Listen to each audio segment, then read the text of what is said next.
کربلا کی تاریخ میں ایک ایسا نام بھی لکھا گیا جسے سن کر آج بھی دل کانپ اٹھتا ہے۔ وہ شخص کون تھا جو حق کو پہچان کر بھی ظلم کے ساتھ کھڑا ہو گیا؟ آخر شمر کون تھا؟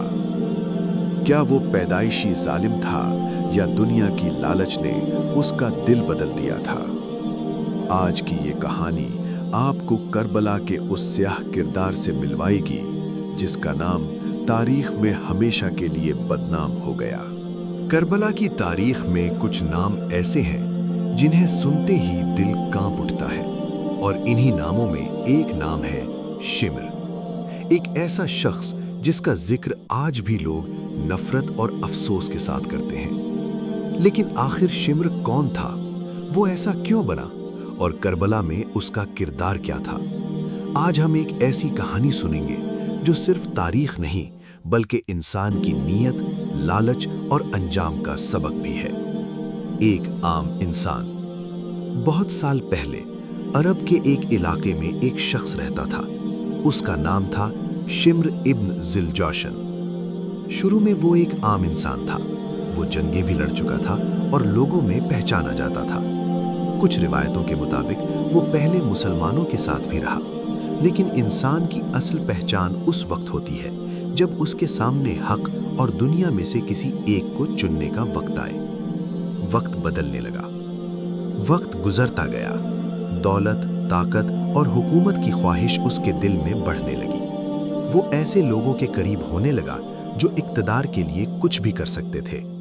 آہستہ آہستہ اس کا دل سخت ہوتا گیا۔ اسے اب سچ سے زیادہ اپنا فائدہ عزیز لگنے لگا تھا۔ کربلا کی طرف سفر۔ 61 ہجری کا وقت تھا۔ امام حسین نے ظلم کے سامنے جھکنے سے انکار کر دیا تھا۔ آپ حق اور سچائی کے لیے کھڑے تھے، لیکن حکومت چاہتی تھی کہ ہر شخص ان کے سامنے سر جھکا دے۔ اسی دوران شمر کو بھی لشکر میں شامل کیا گیا۔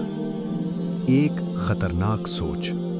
جب شمر لشکر میں شامل ہوا تو بہت سے لوگ جانتے تھے کہ وہ سخت مزاج انسان ہے۔ اس کے دل میں رحم کم ہو چکا تھا۔ اسے صرف حکم پورا کرنا تھا، چاہے اس کے لیے کتنی ہی بڑی ظلم کی حد کیوں نہ پار کرنی پڑے۔ کربلا کا میدان۔ کربلا کی گرم ریت، تیز دھوپ اور پیاس سے تڑپتے بچے۔ ایک طرف امام حسین اور ان کے چند وفادار ساتھی تھے، اور دوسری طرف ہزاروں کا لشکر۔ شمر بھی اسی لشکر میں موجود تھا۔ پانی بند کر دیا گیا۔ جب لشکر نے پانی بند کیا تو خیموں میں بچوں کی پیاس بڑھنے لگی۔ الاتش الاتش کی آوازیں آنے لگیں۔ لیکن جن لوگوں کے دل دنیا کی محبت میں سخت ہو جائیں، وہ دوسروں کے درد کو محسوس نہیں کرتے۔ شمر بھی انہی لوگوں میں شامل تھا۔ شب عاشور۔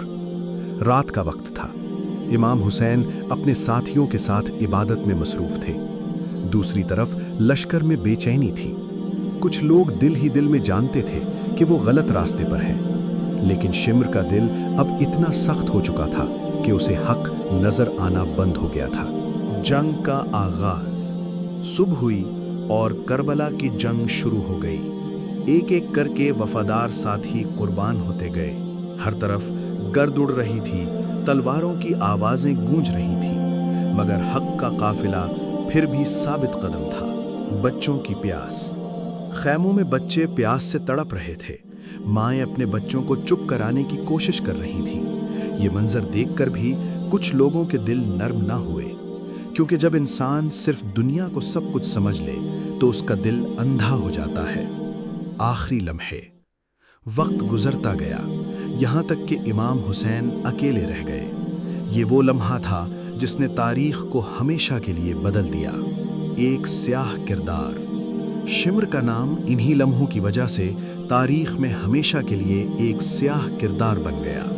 لوگ آج بھی اسے یاد کرتے ہیں، مگر عزت سے نہیں بلکہ افسوس اور نفرت کے ساتھ، کیونکہ طاقت اور دنیا چند دن کی ہوتی ہے، لیکن ظلم کا داغ ہمیشہ رہ جاتا ہے۔ وقت گزر گیا، صدیاں گزر گئیں، بادشاہ بدل گئے، سلطنتیں ختم ہو گئیں، مگر آج بھی دنیا بھر میں لوگ امام حسین کا نام عزت سے لیتے ہیں، اور شمر کا نام وہ صرف ایک عبرت بن کر رہ گیا۔ اصل سبق، یہ کہانی صرف ایک شخص کی نہیں، یہ ہر انسان کے لیے ایک سبق ہے۔ جب حق سامنے ہو تو دنیا، لالچ اور خوف کی وجہ سے غلط راستہ نہیں چننا چاہیے، کیونکہ وقتی فائدہ ہمیشہ کی عزت نہیں دے سکتا۔ اختتام، کربلا ہمیں یہ سکھاتی ہے کہ انسان کی اصل پہچان اس کے فیصلوں سے ہوتی ہے۔ ایک راستہ حق کا ہوتا ہے اور دوسرا ظلم کا۔ جو حق کے ساتھ کھڑا ہو وہ ہمیشہ زندہ رہتا ہے، اور جو ظلم کے ساتھ کھڑا ہو وہ تاریخ میں صرف عبرت بن جاتا ہے۔ پیغام، ہمیشہ سچ کا ساتھ دو، چاہے حالات کتنے ہی مشکل کیوں نہ ہوں، کیونکہ بیٹل آف کربلا صرف ایک جنگ نہیں تھی، بلکہ حق اور باطل کے فرق کا سب سے بڑا سبق تھی۔